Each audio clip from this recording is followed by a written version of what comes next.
આગળ સમાચારમાં વાત કરીએ સમાચાર સામે આવી રહ્યા છે જેમાં સંઘ પ્રદેશમાં પોલીસ ખંડણીખોર બની છે તો સમાચાર સામે આવી રહ્યા છે જેમાં પોલીસ ખંડણીખોર બની હોવાનું ક્યાંક સામે આવ્યું છે સંઘ પ્રદેશ દમણમાં ખુદ પોલીસ ખંડણીખોર બની તો પોલીસ ઉપર જ ખંડણીના આરોપ લાગતા ભારે ચકચાર મચવા પામી છે તો બારડોલીના 3 પર્યટકોને પોલીસે બંધક બનાવ્યા હોવાનું સામે આવ્યું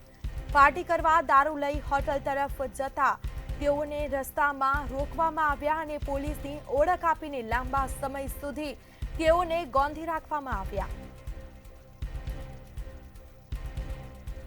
તો સંઘ પ્રદેશ દમણમાં ખુદ પોલીસ ખંડણીખોર બની છે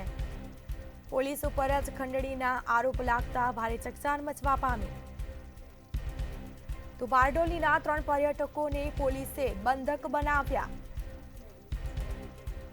તો પાર્ટી કરવા દારૂ લઈ અને હોટલ તરફ જતા રસ્તામાં તેઓને રોકવામાં આવ્યા હતા તેઓની પાસેથી પૈસા પડાવ્યા છે સંઘ પ્રદેશ દમણમાં ખુદ પોલીસ ખંડણીખોર બની છે પોલીસ ઉપર જ ખંડણીના આરોપ લાગતા ભારે ચકચાર મચવા પામી બારડોલીના 3 પર્યટકોને પોલીસે બંધક બનાવ્યા પાર્ટી કરવા દારૂ લઈને હોટલ તરફ જતા તેઓને रस्ता रोकाया कुछ व्यक्तियों का अपहरण कर लिया गया और उनसे 10 लाख रुपए की जो है वो मांग की जा रही है। तो तुरंत ही जो हमारी पुलिस टीम है, हमारा पीसीआर व्हीकल है, वहां पे मौके पर पहुंचा और जो ये 3 भाई लोग थे उनको हमने सुरक्षित हम थाने में उनको लाया गया। एक्सटॉर्शन,